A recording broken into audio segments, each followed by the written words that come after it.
Hey everybody, this is Jason Wilson with Isn't Life Curious? And today I'm really excited to be sitting down with Dr. Neil Manson, one of my philosophy professors from my alma mater at the University of Mississippi. Dr. Manson, thanks so much for being willing to come on the podcast today.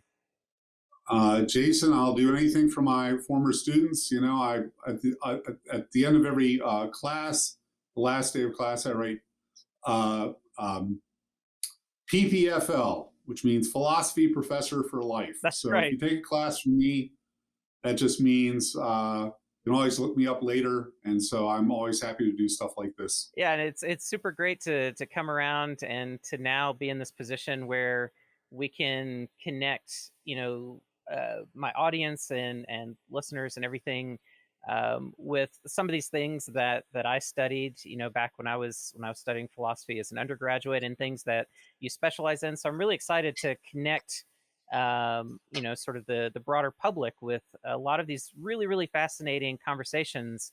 That a lot of times when we have them in social settings, people's eyes glaze over and they wonder what Right? we're talking about. So, the main idea I wanted to talk about today, that I think will really get into your specialty here, which is a really big question that really ties into the whole concept of this podcast, which is life special, and is there anything beyond what we know? And those are really two substantially different questions, but that's really kind of the focus I wanted to go with. And to tee this all up, I know that you've studied a lot of aspects to these questions, around things like, is the universe finely tuned for life? Is there anything more than the universe? All of these sort of things. And so before we get into all of that, I really just wanted to ask you up front, why are you even interested in these questions, and why have you, I guess, dedicated your professional career to exploring these issues? Well, there's a motivation of looking for a job. So Yes. if you go back 32 years ago now is when I entered graduate school. And like a lot of people, coming out of college, I didn't really know what I wanted to do with my life. So I thought, well, I'll just go to school more, right? Yep. Because I'd already done well in school. And I went to Syracuse University. When I got to the point of writing a dissertation, having to write a dissertation, I wanted to write on the general question of why is there something rather than nothing. But my dissertation advisor, a man named Peter van Inwagen, a well-known metaphysician himself, and I can say more later about what metaphysics means here. But he suggested I look at this thing, the fine-tuning argument, which was really becoming popular and has only increased in sort of notoriety in recent years. So I ended up writing a dissertation about that. And the way academia kind of works is that once you write a dissertation on something, that sort of it doesn't set it in stone, but it really determines pretty strongly what your research focus is. So it set the table for papers coming out of that subsequently, and so I would say that's why I ended up, focusing on these sets of issues. But also, I just think they are genuinely deeply interesting from a philosophical perspective. They engage really big questions, right? What's the nature of reality? Is there anything beyond reality? How could we know if there's anything beyond reality? Is there a God? Is where does human life fit into the grand scheme of the universe? Are we special? Are we important? Or are we an accident? All that stuff comes up when you're looking at these issues, and it can get technical, but the big issues really are ones I think that most people can relate to their questions that they have asked themselves. So Yeah, I think a lot of people, once you, I mean, I know I experienced this when I was taking philosophy academically, that once you're kind of presented a lot of these questions, you realize that, like, yeah, I've kind of thought about that since I was a kid, sort of like rattled right, around these yep, questions about just what's the point? What are we doing here? And of course, pop culture has really popularized this concept of like existential crisis, and and diving into all of these. But I do think these are big questions that everyone can relate to. And to tie into what you just said, before we start unpacking some of the stuff, to define some terms. Yeah, what is metaphysics? And then from there, I think it's also worth defining epistemology, because I assume we'll also talk Right, about knowledge at right. some point too. Yeah. So metaphysics and epistemology are really they're in a continuous dance, I guess. But I'll state each separately. So metaphysics is very broadly described as the study of ultimate reality, or of what is real. So I think it's best illustrated with some questions or issues. So is there anything in reality that isn't a material or a physical thing? Are there do human beings have souls? Do we have spirits? Do we have free will? If we have free will, that seems to mean that we have the ability to go contrary to what all the succession of causes and effects has been leading up to the moment of our decision. Is that really possible? Okay. Are there things like numbers and musical scores, or other things that you can't really touch or see or taste? Okay. Or is everything that exists simply in one way or another, a physical thing, or piggybacking off of physical things? All right. So those are metaphysical issues. And when you get into metaphysics, you get into all sorts of related questions. Must the universe, whatever reality there is, must it be eternal? Is it possible that it came to existence from nothing at a particular point in time? What's the nature of time? Yeah. All those are metaphysical questions. And then, so I guess if it begins with what exists, or what's real, categorize it as a metaphysical issue. If the question is about what we can know, or about how our beliefs can be justified or warranted, then you're getting into the area of epistemology. So how would I know what the nature of ultimate reality is an epistemological question. How do I know that there's anything to the world outside of my own thoughts? How do I know I'm not in the Matrix, or in some other virtual reality kind of scenario? What does it take to count as knowing something anyway? Does it have to be impossible that what I believe to be true is actually false? Or is the criterion weaker than that? All of those are questions in epistemology. So to criticize a metaphysical position, sometimes people might raise epistemological worries about it. To criticize an epistemological position, some people might raise metaphysical worries about it. But yeah, there are two of the main branches of philosophy: metaphysics and epistemology. Yeah, and that already touches on so many big issues. And I guess as a good starting point, going to your dissertation and the beginning of you really starting to tackle a lot of these things professionally. What specifically were you tackling in your dissertation related to some of these problems? Okay, so my dissertation was on this thing called cosmic fine tuning. Yeah. Cosmic fine tuning for life. So let me give you the background for this. This is actually, like a lot of philosophy, surprisingly, you might think, because the normal person, the everyday person, tends to think that, no offense, I don't know if I can use a mild cuss word here or not, may I? Yeah, yes, go for it. Yeah, philosophy is just bullshitting, right? Yep. And it really isn't, in the sense that a lot of it engages with genuine scientific discoveries or advances. So I want us to go back in time to almost 100 years ago now, when Edwin Hubble discovered this thing, Galactic Redshift. So he discovered that the galaxies that we observe, they are all actually moving away from us. And in every direction we looked, the trend was that galaxies were moving away from us.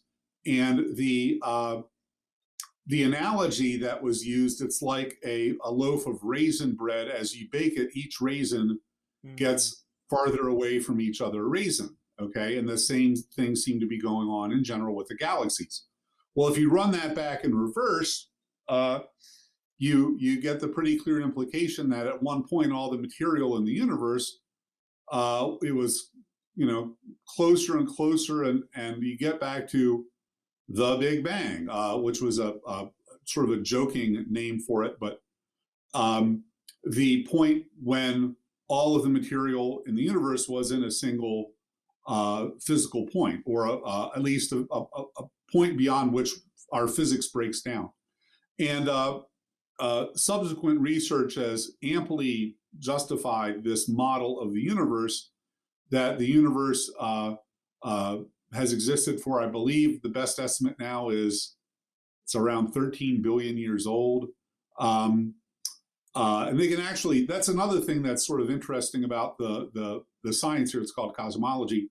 They can come up with really precise values for things like the age of the universe. If I can tell you the age of an old tree, down to the exact week it came into existence, I've got a pretty good grasp of the science of trees. Is that arbor? Right. I was thinking, yeah. What is that?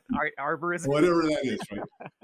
Well, likewise, if you can say that the universe is 13.27654 billion years old, and that's telling you that the scientists working on this, called cosmologists, really can determine the features of the universe to a very precise degree.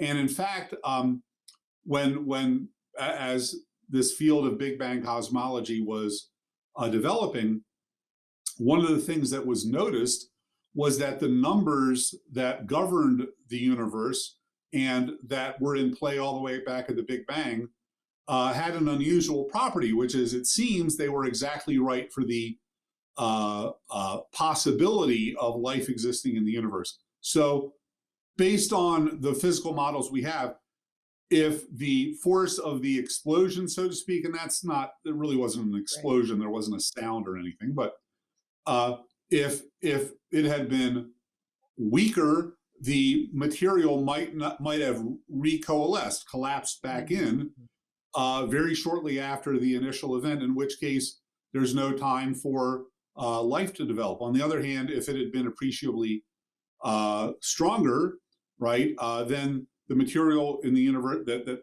came to be the galaxies and stars that we observe would have been too diffuse, and again, you wouldn't have had the possibility of life. Let me say something about that. I think it's sort of a fascinating fact.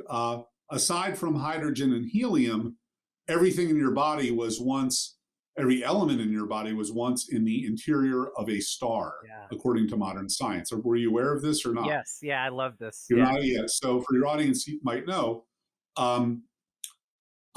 carbon, iron, right? Everything besides the hydrogen and helium came into existence as a result of a process called a nucleosynthesis.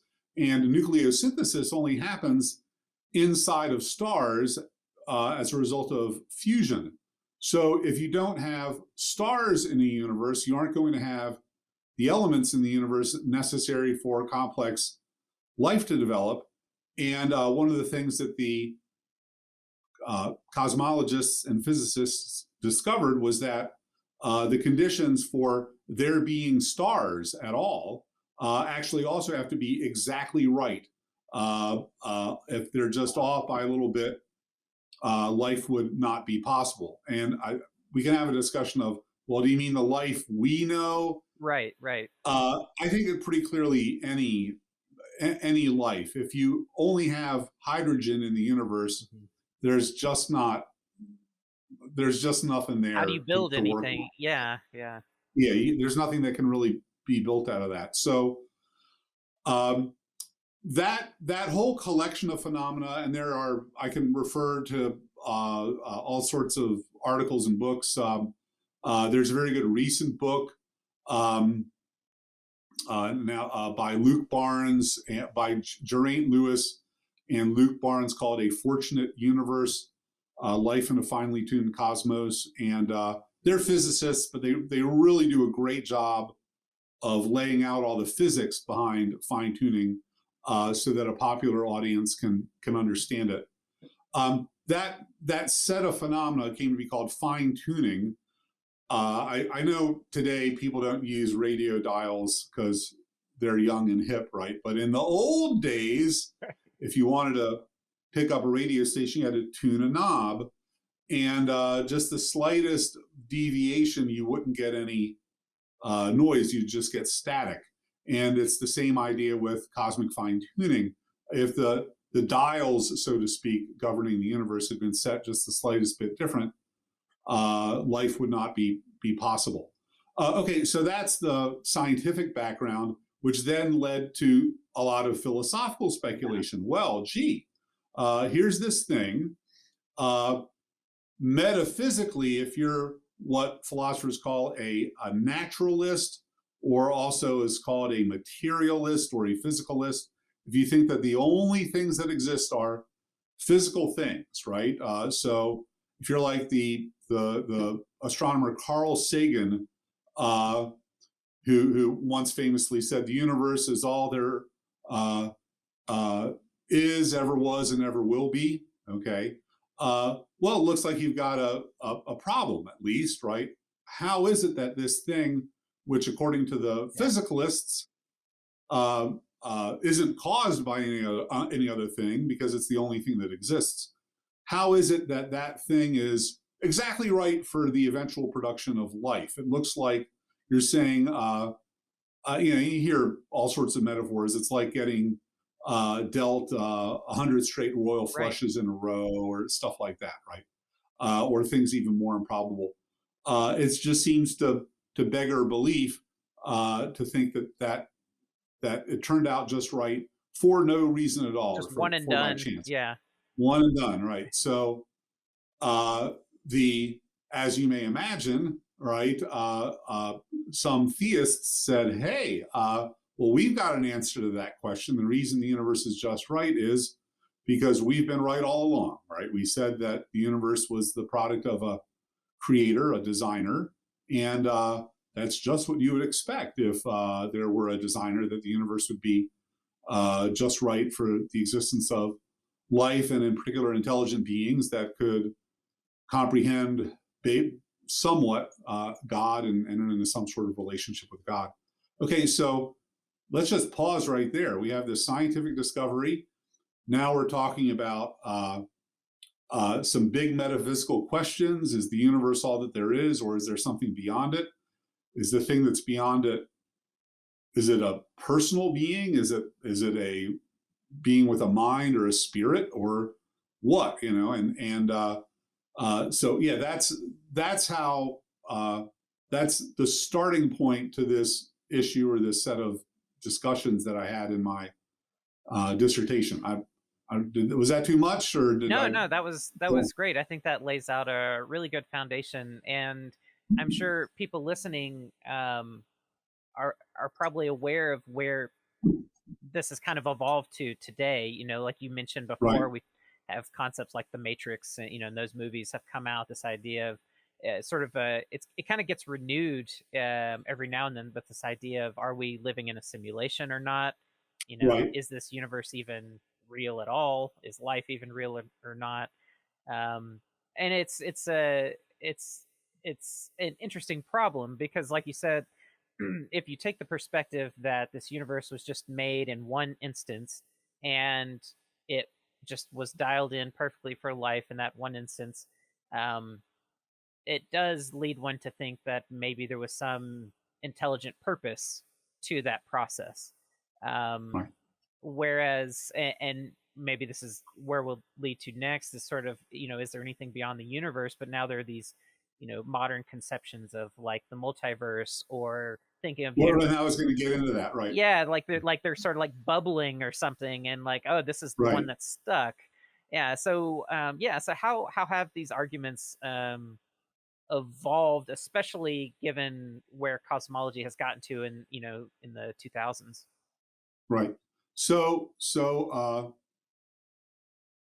that was a great question, right? So uh, one kind of response is to say, well, maybe our whole picture of reality is mistaken and we're Right. living in a simulation. That's a lot to swallow, right? For a lot of for people on all sides, whether they're physicalists or whether they believe in God or some sort of supernatural being.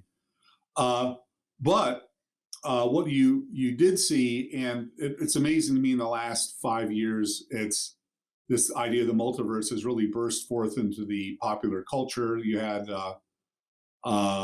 what was it, Spider-Man Into the Oh Multiverse? yeah, What yeah, was it yeah, called? yeah. Into the Spideyverse, I think, is what they called it. Into But the yeah, Spider-Verse, and then it got mentioned in Doctor Strange and in the Avengers movies, and it seems to be the multiverse is all over there. But unfortunately, the multiverse from the movies is not. It's a lot more exciting than the multiverse that the cosmologists talk about. But so let me say what their idea is. The multiverse, uh, again, if it were true, it would seem to explain fine tuning. But let's see what the multiverse is first. yeah. Um, so in physics, there's relativity theory, Einstein, right, and that covers how things behave at this very big or macro level, right? How uh, planets move around stars and stars move in relation to one another and so forth. And then you've got quantum physics, which governs the unimaginably small. Well, if you go back to the Big Bang, the rules of there isn't a separation between the two rules, right? Or the two sets of physical laws, because the universe is at the quantum scale at the beginning. Right now, and I think I'm safe in saying this, there is not a single theory that ties together quantum physics and Big Bang cosmology. It's so-called quantum cosmology, and we're still working on it. Okay, human beings are still working on it. But having said that, there are a lot of physicists who think that by the nature of quantum mechanics, uh, it's possible for things to pop into existence given Mm, a quantum field, or because it appears to us that something comes into existence out of nothing. yeah. Well, given this phenomenon called inflation, what a lot of physicists actually expect is that you would see. I don't want to get too much into the science here. I sometimes feel like I can't convey it accurately anyway, but No, it's that there would be many universes bubbling up, okay? And in those universes, there would be random variation in the constants, right? So yeah, I right. just said, well, the universe exploded in such a way that sort of the Goldilocks universe, Hmm. not too hot, not exploding with too much force, not too cold, not exploding too weakly. Well, according to these multiverse models, there are universes where it the expansion after the Big Bang does not permit life to develop. Right? It does spread things apart too much, and there's ones where it doesn't. I kind of illustrate. I'm going to give you a couple stories to sort of Yeah. get the intuitions going for people. The one I always give concerns an earthquake that happened in Armenia in 1988, and a lot of people died. I looked up the number; it was tens of thousands, maybe 100,000 people. And I was talking with a friend about it, who had said that there was a story in the news about a family who had miraculously, I would say that Mm, miraculously, right, survived the earthquake,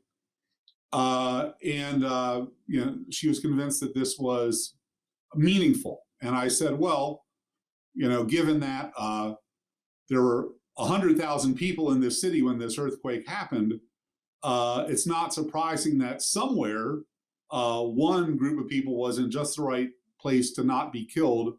That's just what you would expect with such a large phenomenon, that there would be unusual, circumstances. She said, well, okay, but it's a miracle that they survived. And I said, well, now wait a minute.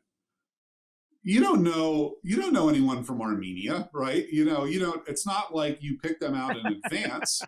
The people who survived are it's a miracle that they survived. They just are the people who survived. What you're saying is it's a miracle special just because they survived, and that's not really very interesting. Just is it? Circular. And then she said I was an a-hole, who ruined everything. And that's one thing your audience should take out of this discussion is philosophers do throw cold water on your pet ideas all the time. Yep. We'll shoot it down. But yeah, so the basic idea is if you have a very, very large realm of events, okay, it's not that unlikely that something improbable happens.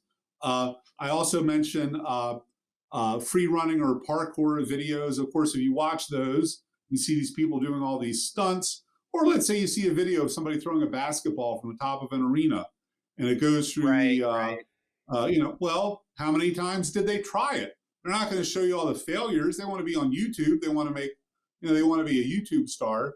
So anytime I see anything exceptional, my first thought is, what would be the background mechanism where there'd be a lot of opportunities for this special thing to happen?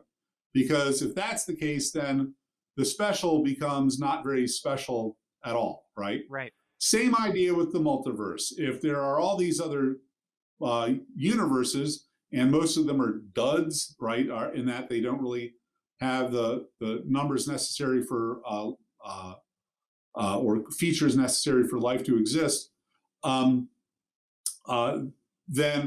it's not surprising that somewhere in that vast multitude, one of the universes is just right. And that's the one we're going to live in, or the one we're going to observe. Just like you're going to hear about the survivor of the Armenian earthquake, not the tens of thousands of people who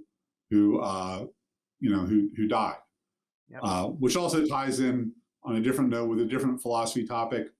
The problem of evil, and I hear students say, well, how about a miracle baby? There's a story, where are there miracles? Here's a miracle baby.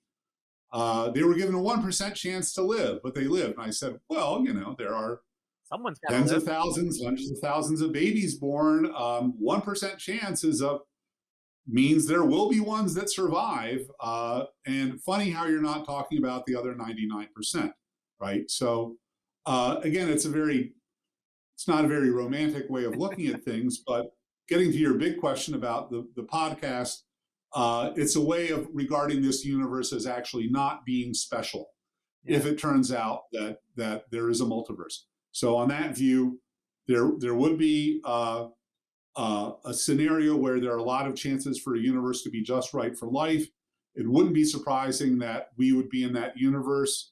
So if you're looking for an alternative to God's having done it, that might be it. And on that view, again, it doesn't look like there's a point to the whole process of universes coming into existence, right? It's just luck of the draw. Yeah, and to kind of summarize here, so what you've basically laid out is we kind of have these multiple potential options to describe our predicament here, that we find ourselves in this universe that everything's laid out so well that life, that I won't just say life, but that stars could happen that later would lead to formation of elements and then planets and then all these things coming together to lay the stage for life. We basically have hanging in the balance, either this was done in a one shot from one or few shots from some sort of intelligent source, whether that's God or some other sort of something that initiated that, the simulation that got turned on, whatever, Yeah. or we're in a situation that we are essentially here because of it's such a terrible way to put it, but basically dumb luck that like we are just the ones writing the universe that made it through that, Right. and we don't know anything else. So of course, like it seems special because we're here, Right. but that's all we have to know. One thing I'm interested to explore here, especially given your background, not just studying like the metaphysics side of this, but like the philosophy of religion and thinking about how this affects our concept of deities and God, is what's the and you just mentioned that there doesn't seem to, even in the if there's like a multiverse and all these things bubbling and we made it through, there doesn't seem to be a whole lot of like distinct purpose. How have the arguments around the role of a I guess a supernatural being, an intelligent force, whatever, how has that kind of tied into this problem and evolved over time? Because, for instance, one thing that I'm thinking about is that today there's kind of a weird, it's weird to me, a weird use of like quantum physics and sort of like really science that sounds super interesting and confusing, that lay people don't really understand very well. You can use all these big terms for like quantum entanglement, all these different things, that then allows, especially like popular cultural figures, to try to use that as a way to say, no, there is a conscious, intelligent force behind all of this, even in the context Right. of multiverse and all of these different things. And consciousness is an inherent property of all things, et cetera, et cetera, et Right. cetera. So, yeah, how have humans, responded to this? Because obviously, this does um, potentially cause a lot of problems for people in their sort of traditional conceptions of a god. Right. Well, so your audience should realize we're only scratching. It sounds like we've talked about a lot. We're really Right, only right, scratching the surface. yeah, And I can imagine there are people out there screaming at their computer. Well, there's no evidence for a multiverse. They're just making it up. Yes. And I would like to be able to talk about that. I want to address your question that you asked just now too. But these questions just lead to more questions, and it does get very, very involved.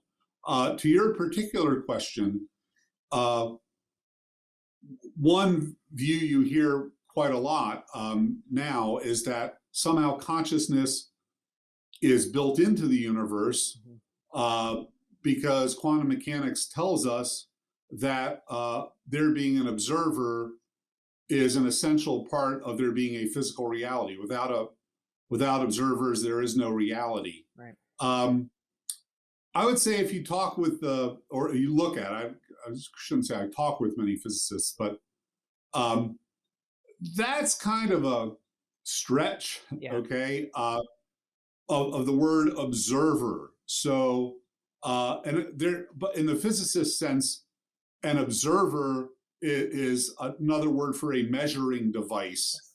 yes, And so there needs to be a measuring device in order for a quantum state to be that is uh, uncertain to become determined, right? To be yeah, set one way or another.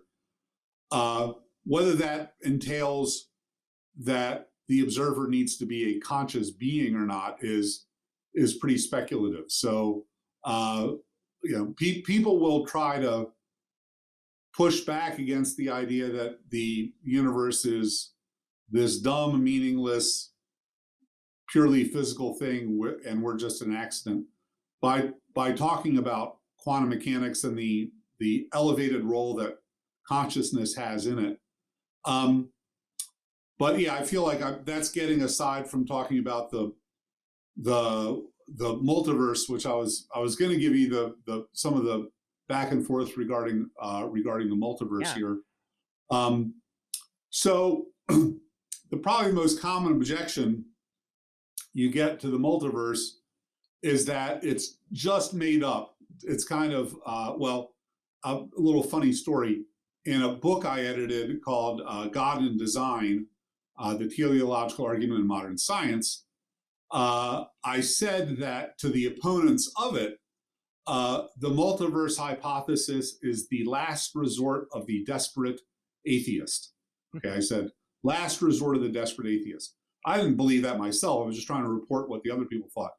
Well, some people thought that that was a really good turn of phrase. And next thing you know, I'm being cited in all these books as like Manson says, the multiverse is the last resort of the desperate atheist, which is kind of not at all what I believe. I had to contact those people and say, please stop attributing that to me.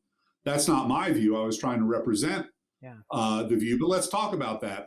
Many theists and many non-theists will say that the idea of a multiverse it's cheating, right? So here's this evidence that science has uncovered, and now we're just going to postulate without any, and this gets to epistemology, right? Without any observational data, without any evidence, we're going to postulate the existence of all these other universes to make this thing that was surprising suddenly be unsurprising.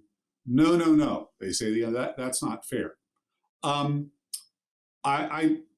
I was so curious about hearing this allegation made over and over again that there's no evidence for the multiverse, because the people saying it usually were philosophers and theologians, not cosmologists. But it's not like there is an international association of cosmologists who will issue an opinion and say, we believe there are multiverses, right?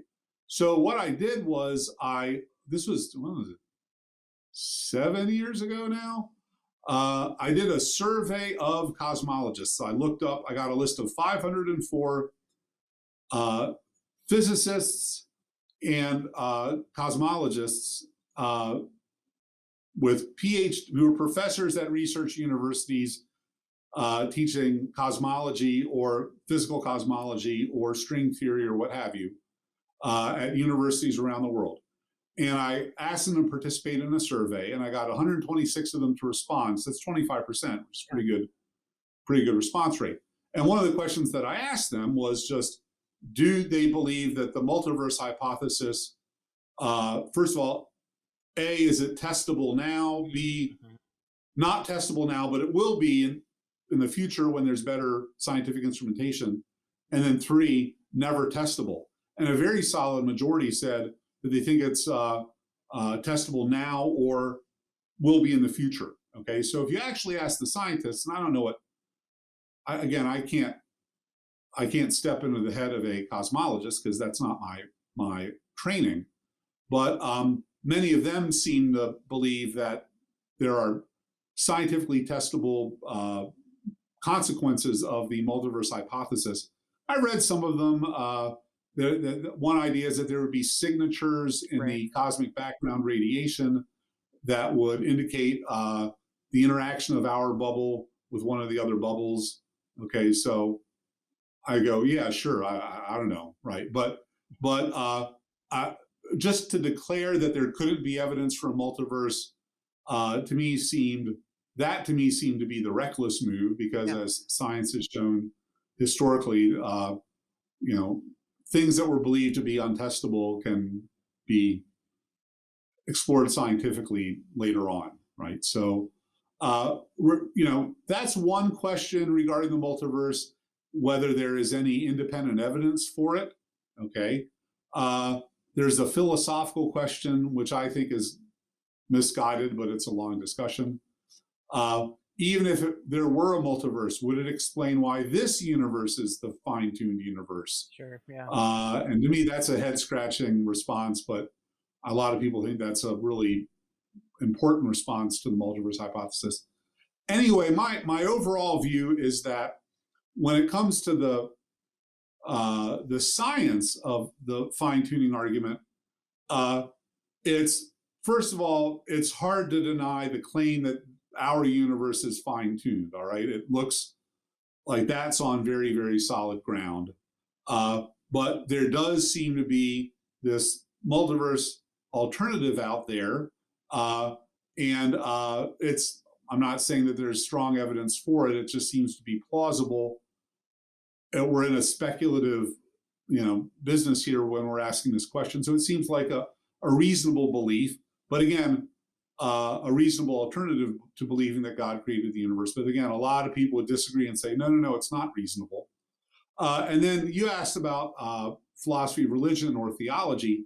One of the discussions that I think is really neglected, one of the questions that I think is really neglected, is the theological question of why should we think, if God does exist, why should we think it is probable that God would create a universe with life? Now, look, if you already believe in God, then you don't need a fine-tuning argument to convince you, right? You already believe in God. And the fine-tuning evidence, the evidence that the universe is fine-tuned, you might just say, well, that fits in already with what I believe. But if you're looking for an argument that's going to convince somebody who doesn't already believe in God, okay, to start believing in God because of the phenomenon of fine-tuning, of cosmic fine-tuning, then one of the things you're going to have to convince them of is that if God exists, it's not terribly unlikely that God would create a universe with the capacity to have life in it, okay? And as you're trying to make that case, there are some things you can't do. You can't say, well, that's just what God would do because look at what it says in the book of Genesis. Well, if your audience doesn't already believe in God, they're not going to accept that as a reason. So you're going to have to tell them a story about how from the idea of a perfect being that exists outside of space and time, that's all powerful and all knowing and morally, all the things that God is supposed to be. When you think about that idea, you can see it's not very improbable that a being like that would create a physical reality. Okay, create a world where there's a possibility for life. And I've written a number of papers about this. If anyone listening wants to email me, they can look me up on the University of Mississippi department page, and I'll be happy to send them the papers. But the long story short is, I think this is the elephant in the room, is the question about theology. The proponents of the fine-tuning argument, for the most part, with one or two exceptions, they don't really say why you should think God would create a universe, and would create a universe that has the ability to have life in it. They don't really say much about it. And in fact, if you look at theology, at least at what I call perfect being theology, there are a lot of reasons for thinking that, first of all, God doesn't have to create anything at all. Right. And then that reality doesn't get any better by having a material universe in it.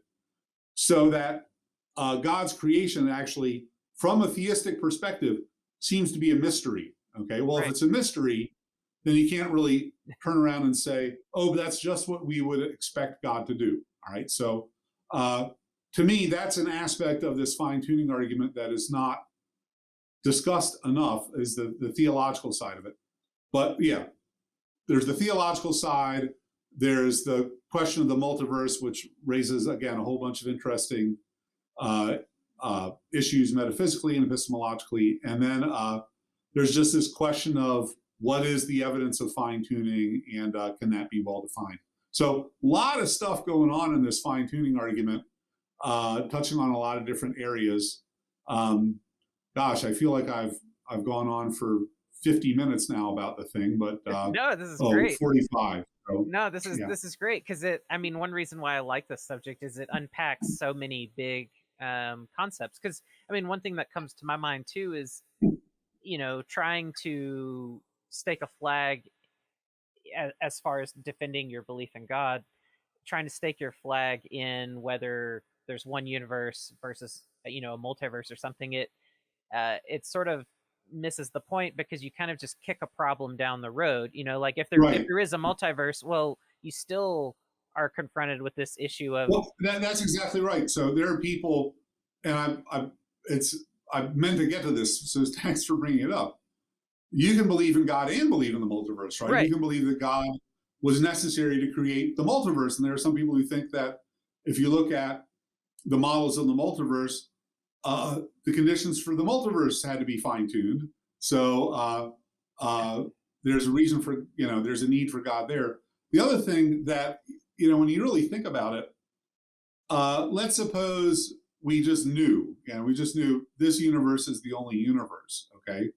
Well, if you're a theist, even then, you've still got this question, what's all this extra, right. I'll put in quotation marks, extra, what's all this extra stuff doing, right? If God just wanted there to be human beings, why didn't God create a planet and a sun and maybe some other planets to look at? But all this stuff that seems to not be contributing, it all seems gratuitous. Maybe it's got its own life in it.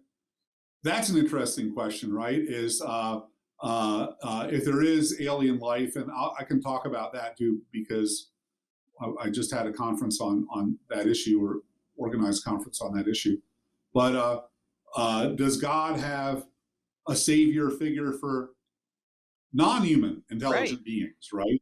Is there a or maybe is it the nature of maybe Christian belief that this must be the only planet with life on it, right? So, but anyway, if you're a theist, already you've got a puzzle, which is, why is there all this extra stuff that doesn't seem to be contributing to the goal, which supposedly was the creation of beings like us?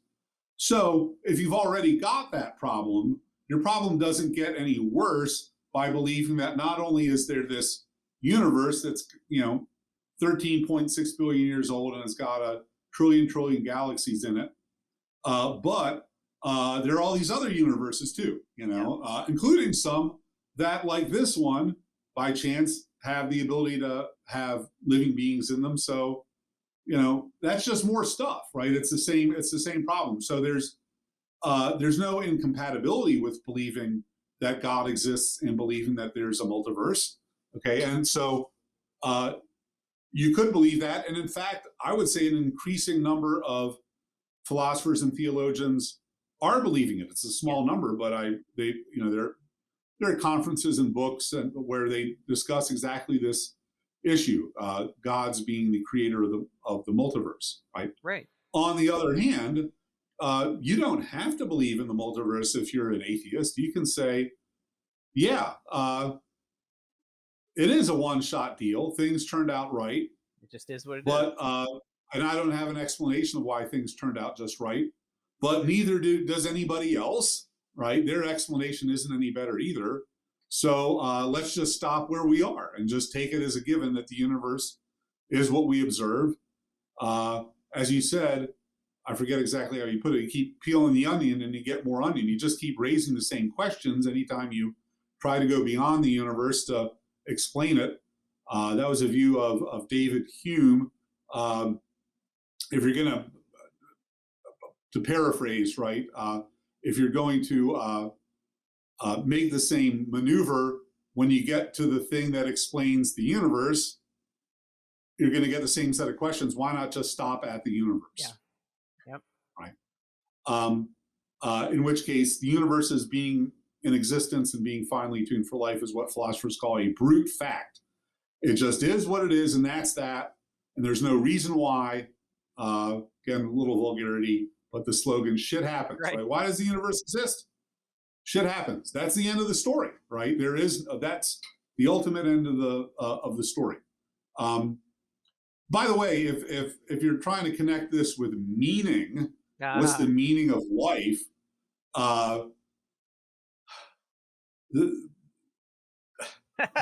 Right? That's kind of an odd demand as well, right? Yeah. So the universe on this view will fall into a state called the heat death of the universe. I don't know if you've heard of this, right? Because of entropy, all the energy in the universe will be run down. All the last star will go out in a trillion years, because all the hydrogen will have been spent. No more reactions. Cold, dead, lifeless universe. Okay. Well, I think I'm going to go kill myself now, right? Well, wait a minute. That's, a trillion years from now. What do I, Why does that affect you now? that's like saying my life is meaningless unless I'm immortal. What, right? So if already you are okay with having the universe become a cold, lifeless place eventually, and that having no effect on the meaning of life, right? Just more generally, why should the answers to these big cosmic questions determine whether life is meaningful or not, right? You might think that's just the wrong place to look for meaning and for significance in life. You're barking up the meaning of life's got nothing to do with that, you might think. Yeah. Well, and that's like, I follow some scientists like Sean Carroll is a good one who does a lot of, right. Public facing education and stuff. And he's said multiple times that his perspective as a theoretical physicist trying to work out some of these problems, and he's a proponent of the multiverse as far as, if I remember his position correctly, on paper, I think he would fall into the camp that it seems like it's a testable idea, and that theoretically, it's an idea that just makes a ton of sense. And so it's a big, proponent for taking the multiverse seriously and everything. But he's, said multiple times that trying to apply a why question to the functions of the universe, like that's, to him, what he said is that just doesn't make sense as a question to ask. It's like it's a category mistake. Yes, exactly. Yeah, that's a great way to describe it. Yeah, that we can tell you what, and we can tell you a lot of how, but why is not an appropriate question to ask. Yeah.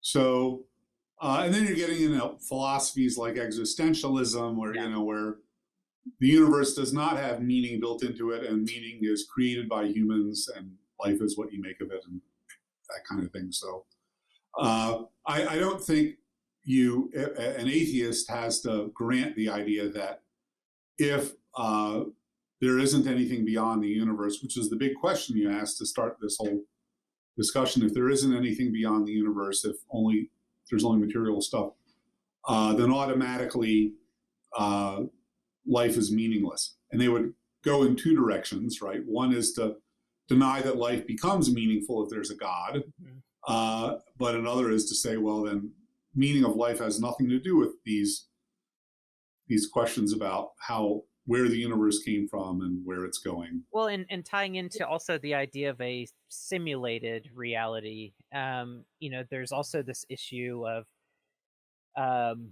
when thinking about what's real, what's not, what's beyond the universe, all these different things. If you start to get too caught up in the concept of what you can verify and what you can know, so talking about epistemology again, you start to question of like, well, are you real? Like Dr. Manson, me talking to you, are you just some digital? Well, again, if anybody is, of course, it's getting scary now. The references to the Matrix are approaching 25 years old. I know. My students were not alive when that. That's weird. Wow, that's weird. Yeah. Well, it's good that they missed the last two, but it's bad that they missed the first one. Yes. So, but there are all sorts of movies and TV shows with something like this. Divergent, or I haven't seen WandaVision yet. I thought that was something just finished along these lines. It's a simulation. I could be wrong, but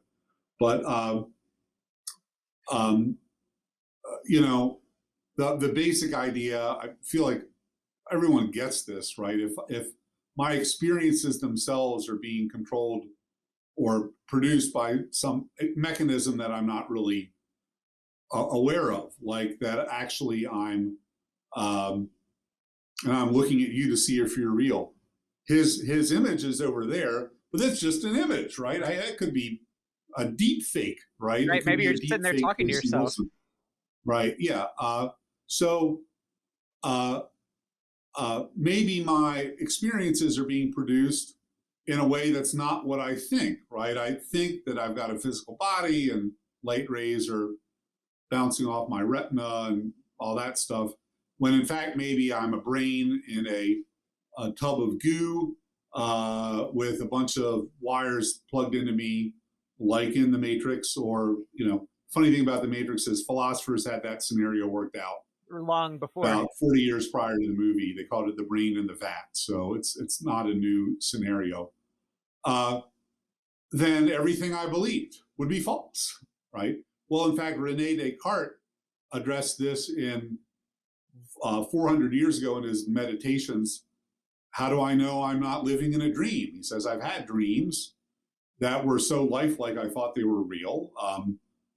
We call those lucid dreams. I don't know if you've had one or if your audience has had any, but how do I know my experiences aren't being controlled? He called it the evil demon, right? How do I know my experiences aren't being generated by a powerful spirit who wants to just mess with me and have me, believe false things? Well, if that's your criterion for knowing something, that you rule out those possibilities, suddenly it looks like you don't know anything. Yep. I think to me, that problem is so basic, it cuts across any of the discussion we've had of the fine tuning or the multiverse, right? I don't know what to do with that question, the question of what's called global skepticism.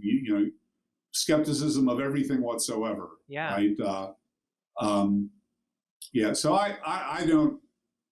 I ignore I'll give you my own professional opinion, even though there are serious people. There's a man named Nick Bostrom at Oxford who talks about this, who take that idea very, very seriously.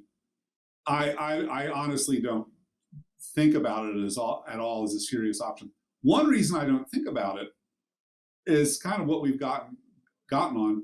Well, these beings, the simulators, they're not God, right? They're not all perfect, all knowing, morally perfect, omnipotent beings, right? They're just beings in some other reality. Well, where did that reality come from? How did it have the ability to have beings that were intelligent and were able to develop this technology and so forth? I mean, what you're basically saying is the prospects of there being a picture of physics that's totally different from ours, where it's a lot more probable that there exists a universe with intelligent beings in it, that's such a big trade up that I'm going to believe that. I'm going to believe I'm in a simulation, and my experiences are being created by these beings in another reality where the fine-tuning problem doesn't exist. That doesn't seem to get anywhere to me. So people talk about the simulation hypothesis a good bit. I think it gets just a great deal more attention than it deserves. Well, it's like you said, my 2 cents. It's another one of these philosophical concepts that gets kind of recirculated through popular culture. I think just as part of how we operate as humans, we're always tossing around these ideas, and they take different forms over time, and we're kind of confronting that again. But I agree, I kind of take a pragmatic approach of like, well, even if this is a simulation, so far all of my reality testing that I can do tells me that I'm in whatever form I'm in, I'm fairly limited, and things seem physical and people seem different. So I'm just going to continue to act as if everything isn't a simulation. And if I find out on the other side it is, well, then whoopee, if my life really isn't going to be any different. And so things just kind of move on. Now, if you were able to find a way to hack the simulation and you could show me that, then things start to become more interesting. And then we can start to, explore, what that looks like. But I agree. It's kind of a pragmatic thing. So I wanted to make sure that we didn't finish this discussion before coming back around to aliens, because you mentioned you just put together this conference and everything. So I'm trying to remember exactly what we were talking about. I know we were talking about, like, for instance, with Christian belief, are there, for instance, like multiple Jesuses across different planets or universes where there might be other life? But yeah, how does everything that we've been talking about so far, how does that tie into life beyond Earth? Well, okay, so I'll tell you a little bit about the group that was having the conference, it's called the Society for Social and Conceptual Issues in Oh Astrobiology. wow, mouthful. Astrobiology is the field, the emerging field that would be studying life and the evidence for life beyond Earth. I'm not sure. I still find a lot of people aren't really aware of this. There's been an amazing scientific revolution in the last 25 years, which is that we've developed the ability to detect the presence of planets orbiting other stars. So for all of human history prior to the last 25 years, we knew that there were galaxies, we knew that there were other stars, and we knew that there were galaxies, which themselves had stars. And we were therefore saying, well, maybe we're the only star that has planets around it. But if we're not, there are a lot of other planets, okay? But we didn't really know that. That's a good example of a question where people said, oh, that's, other planets beyond the solar system. That's unscientific speculation. Well, it's not now, because we have the ability to detect when a planet transits the orbit or transits the plane between us and a star. And so from that, we can say things about its size, about its atmospheric composition. And what we've discovered, and it really is just amazing, pretty much every star we look at has planets around it.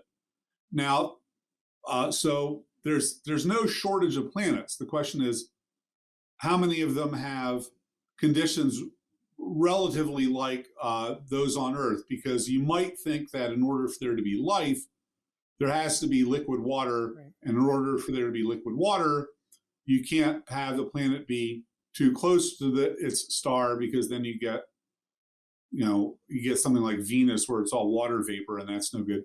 And it can't be like Pluto, where everything's just completely frozen. Of course, there are exceptions to that, because you could also talk about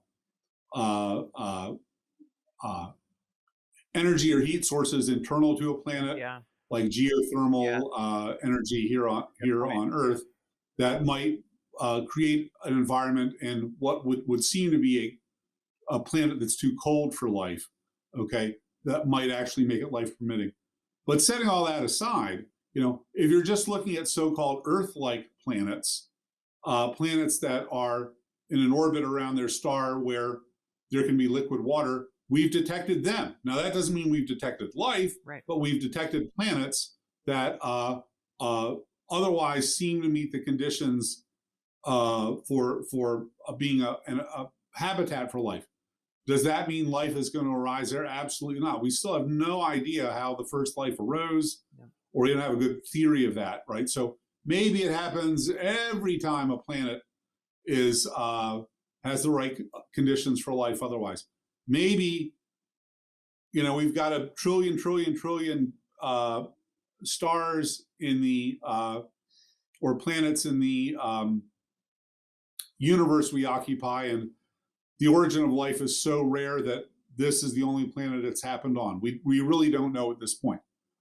But having said all that, okay, there really is solid evidence that there are a lot of chances out there for life to arise. This is not just speculation anymore.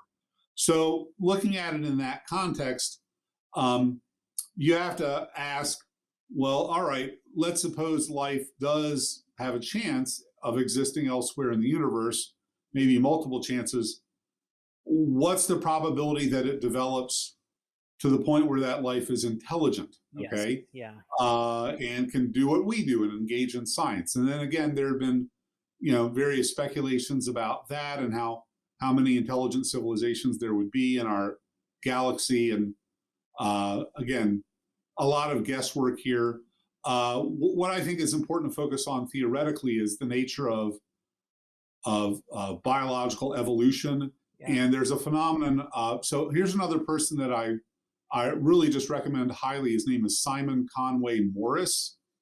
He's going to be a featured speaker at this conference we're going to be having. We're having it, I should say. We made it be online for 2020 because it got the in-person version got canceled because of the coronavirus. but we're going to have it be in person in 2022. Nice. And he's going to, come here and speak. Simon Conway Morris is a paleobiologist at Cambridge University. And I remember a book of his called The Crucible of Creation, which is just fascinating look at that sounds really life familiar. 600 million years ago, during what's called the Cambrian era. But the lesson that he draws is that we see a phenomenon called convergent evolution, where different lines of development totally independently can produce the same structure. Okay, so flying, there's insect flying, there's bird flying, there's even mammalian flying when you look at things like flying squirrels. And they trace back to ancestors that did not have the ability to fly. There wasn't a common ancestor that had the ability to fly, from which all of those different species sprung. But the ability to fly, when you think about it, if anything is going to fly at all, it has to meet certain conditions, and it's going to end up looking a certain way. Okay, and you get a lot of convergent evolution. The one that to me is really surprising is the eye. So structurally, the eye of a squid or an octopus is nearly identical to that of a human eye, even though if you trace the evolutionary tree back, there's no way the last common ancestor had the kind of sophisticated eye that we have. So based on that, and also, by the way, based on the fact that if you look at the animal kingdom on Earth, there's a lot of very intelligent behavior out there from non-human animals. I don't know if you've seen the animal videos or heard some of the stories. One of my favorite stories about animal intelligence is, actually, now that I've got two here, one of them I think your audience will laugh at. But there was a marine laboratory that had very expensive fish in a tank in the lab, and they noticed that the fish were going missing. Have you heard this story before? I've seen the video. I think they had like a security camera footage or something. Well, they put a security camera in there. What they found is that this octopus was opening up its own hatch, climbing out, climbing down, because they can survive on the ground out in the open for a while. Climbing up the other tank, unhatching the lid, climbing and eating the fish. Now, this is the really freaky part. They crawl out and they close the lid and flip this thing back on. Okay, now you cannot tell me that that's not, and then they crawl back in their tank. That is intelligence, right? That is definitely intelligence. And then my other story is I went to the zoo when I was maybe 12 or 13, and I was giving an elephant a peanut, and I wasn't paying attention. I wandered down, 30 feet, and the elephant had lumbered over and followed me. So I gave it another peanut, and then being 12, I started dancing left and right with a peanut to see if I could get this elephant to follow me, which it did. And then I looked at it and I said, you stupid, I was 12. I apologize for this. I said, you stupid elephant, you're stuck in there begging me for peanuts. And it blew its nose in my face. I got elephant snot all over my face, So again, I'm convinced the elephant knew what I was doing, So if you see intelligence throughout the animal kingdom, Conway Morris is pretty convinced, right, that you would see it develop anywhere where life developed. So we don't really know what the odds are that on a planet with liquid water that's otherwise got the right conditions, that life would develop on it. But his view is once it does take hold there, then eventually there's a very strong chance that eventually you will get intelligent life. So he thinks that, he says inevitable humans in a lonely universe. That is, that probably there aren't a lot of places elsewhere in the universe with life just because of the difficulty of life's getting started. But once it gets started, there's likely to be intelligent life. And that raises theological questions, right? Do do they get a savior too? Is there, is there Alpha Centauri Jesus, for example? Some people have joked about. Well, and like at what point, like at what level of intelligence do you then take on those burdens of having to make those decisions about your sort of like theological beliefs and things like that? Like if uh if there's life popping up on other planets, and if you believe, for instance, just coming from you know how I grew up, thinking about just basic Christianity, especially the like Southern Baptist variety. Yeah, would you evangelize them? Yeah, You're right, and you have to think about like there are certain things that you have to evangelize, because people have to adopt a certain set of beliefs right. to set them up for the afterlife. So who's evangelizing to the aliens, or at what level of their like development, intelligence of their evolution, do they then take on that burden of needing to adopt Right. some certain Right. belief That's right. about these things? Yeah, it Right. really it's really fascinating. But what's fascinating to me is I've talked with a number of younger philosophers of religion. They're generally, they do believe in God. They're Christians, and a lot of them think no, there are multiple incarnations, right? Which is, for almost the entire history of Christianity, has been a very heretical I was belief, about to say it's a big no-no. because Jesus is supposed to be unique, and if there could be multiple incarnations, you could also ask, well, then why didn't God send a Jesus figure to the Americas or East Asia or It seems like it wherever, would be more efficient. to speed things up, to give more to give better chances for this word to get out, right? So yeah, it does raise interesting puzzles, but for the theist. But if you look at the history of theology, you'll see that it actually is reasonably mutable. It changes with the times a decent bit. So Yeah, absolutely. And that's what I was thinking about when we were discussing the multiverse stuff. Is my thought is that if we get to the point that there is fairly convincing scientific evidence for the existence of a multiverse, well, then theological uh, expressions of all these varying beliefs will just adapt to yeah, I think they're already adapting. yeah. And like you mentioned, that like From the cutting edge. yeah, exactly, that it's small now, and more people are adopting Right. that. Yeah, I think that's inevitable. Well, and to kind of wrap this conversation up, from your personal professional perspective, where do you see the the fine-tuning argument and all of its baggage that it carries?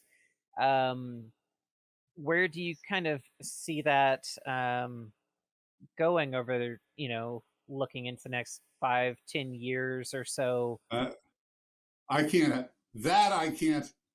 I have no idea. Because it's I mean, in the sense of, you mean in terms of the reception of it. I think that it will remain a topic of great interest. Maybe everyone will come to believe all of my positions, and I'll be famous. That could happen. Probably not. Right. So I guess I can say that from the perspective of a philosopher who's been around the block a few times, right? Don't expect your excellent argument to change the minds of a lot of people, right? So, in a way, I expect it to be not too dissimilar to what we're seeing now. Now, I will say that the thing that I see that's in this ballpark that is an emerging idea that's gaining in popularity a lot is a thing called panpsychism. Oh, I'm so which glad is the you brought idea that what you just talked about, that somehow consciousness is built into the universe. That's getting a lot more traction, rightly or wrongly. There's a philosopher named Philip Goff, who has been GOFF, who's been writing a lot about this, but others have too. I mean, so I think phenomenology and sorry, what? so it kind of gets deep into phenomenology and a lot of other things. Yeah, and I just see it. I see a lot more attention paid to that, but in terms of the dynamic of the fine-tuning argument and multiverses, it's just going to I keep, don't know where it's going. yeah, I it's don't know just where going it's to going. keep trucking along. Yeah. And like you said, Well, if you're one adapt. thing you see in philosophy is no idea ever really dies. Yes, It just yes. either goes through periods, it gets unpopular, and then it gets renewed in popularity. But from my perspective, so many of the issues that people today talk about as if they're revolutionary, like we've been discussing these for 2,500 years. I remember in graduate school, somebody in the English department was kind of throttling me, saying, Neil, don't you realize gender roles are socially constructed? We're making them up. And it's just this mind-blowing thing. And I thought, we're philosophers. We're not even sure if there's a stapler here. We think this is made up. So of course we're comfortable with the idea that gender roles are made up, right? Yep. It's not saying that the idea is, there's nothing wrong with the idea that gender roles are socially constructed, but the idea that it's revolutionary or new, it's revolutionary or new to, in our time, but in terms of the novelty of it as a philosophical idea, nothing new, nothing new that human beings create conceptual categories. Yep. Nothing new to hear that those conceptual categories are used to maintain social control.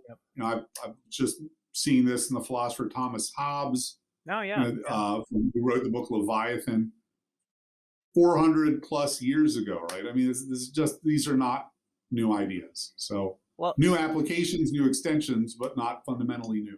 Yeah, no, that's a good way to put it. New applications. And I guess that begs maybe the last question here, but does philosophy ever actually get us to answers, or does it just clarify our thinking about questions? I think it clarifies our thinking. And I think the philosopher Bertrand Russell put it well, except now I could go get my book and read what he said. It's in a textbook I assign. But the value of philosophy is it's for the masses, for ordinary people, not the super technical stuff, is first of all, you're not alone if you're having these weird thoughts, right? I'm talking to the camera now.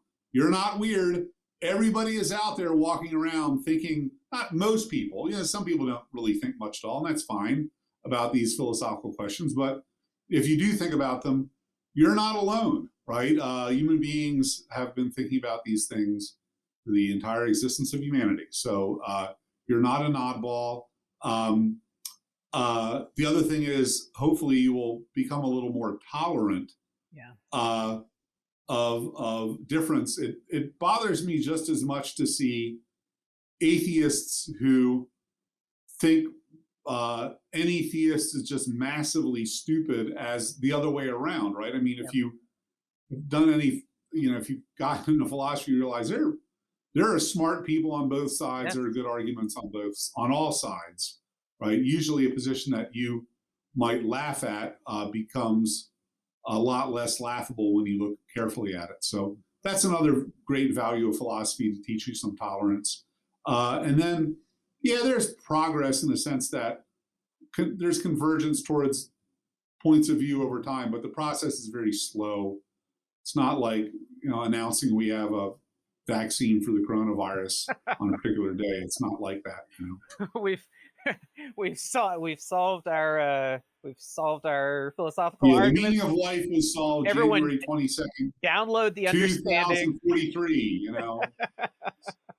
don't know if your audience has heard of The Hitchhiker's Guide to the Galaxy. Oh, I hope so. Okay, they might not have, but anyway, they humans in this comedy science fiction novel develop a computer that's going to answer the question of the meaning of life, and so they create the computer and it comes up with the answer 43. 42. Okay. 42, sorry. What's that the answer to? Well, you didn't tell me what the question was. You just wanted the answer. But the answer is 42, right? That's never gonna happen. We're not gonna get the right answer. Yeah. Welcome to being a human being. Right. No, that's a great way to end this. Yeah. Welcome to life as a human being. Welcome to the human condition. Yes, That's absolutely. Well, Dr. Manson, thanks so much for being willing to spend this, nearly hour and a half that we've spent talking about all of this. I hope that everyone listening has, found at least something in this conversation to kind of chew on and think about. I'm sure there's aspects of this conversation that should resonate with people in all sorts of different ways. But I hope this has been. right. I hope your hundreds of thousands of listeners get some. Is it tens of thousands? Is it thousands? We'll see. So this is a new podcast. So if it ends up being like my previous one, then we should be in the thousands, tens of thousands. Wow. Yeah. Well, that's excellent. I didn't know you were that well listened to. That's fabulous. Yeah. Well, so in the cannabis space, that's. Oh, okay. Well. So we're gonna see if we can recreate that in the broader community. But yeah, and before we go, definitely, you have a new textbook out. Yeah, this is Philosophy of Religion. Is the title of the textbook. It's from Wiley Blackwell. So Neil Manson. This is Philosophy of Religion.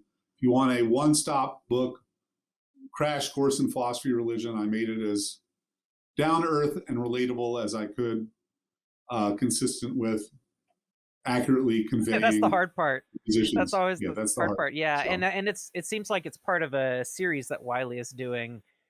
Yeah.